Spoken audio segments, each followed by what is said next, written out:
చూడండి ఇలా మిక్సీ పట్టాను. ఇలా మిక్సీ పట్టేసుకోవటమే. తర్వాత మనం పోపు చేసుకుందాం.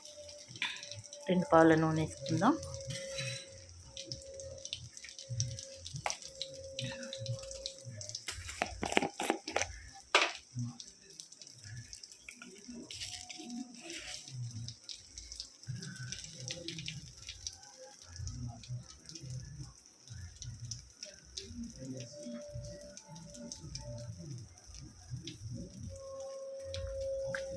జీలకర్ర వేసుకుందాం.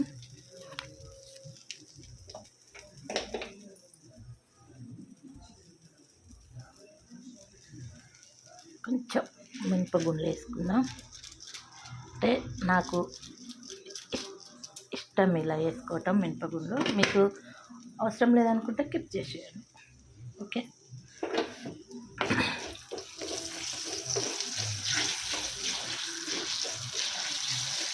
కొంచెం ఫ్రై అయ్యే వరకు మనం కొద్దిగా వెన్నమిర్చి వేసుకుందాం. ఇలా చూడండి, వెన్నమిర్చి వేసుకుందాం.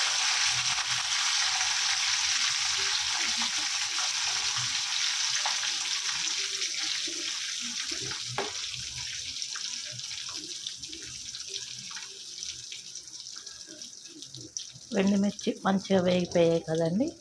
అందులో కొద్దిగా 2 రెమ్మలు కరివేపాకు వేసుకుందాం.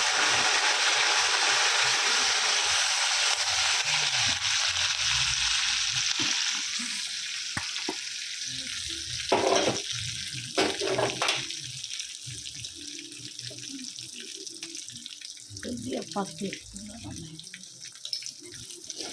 కొద్దిగా పసుపు.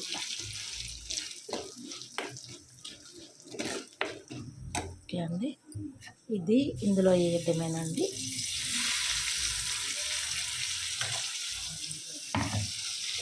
చూసారా ఎంత బాగా వచ్చిందో. చాలా చాలా అంటే చాలా టేస్ట్గా ఉంటుంది.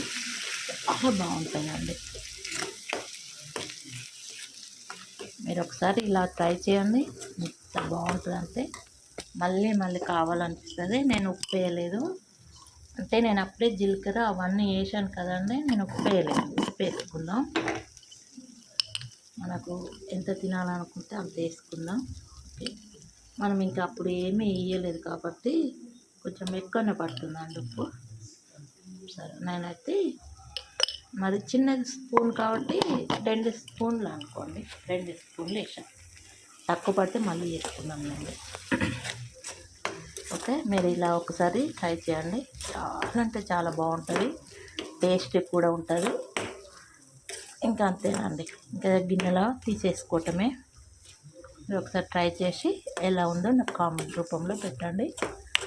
అలాగే ఒక లైక్ కొట్టండి. Okay, bye friends.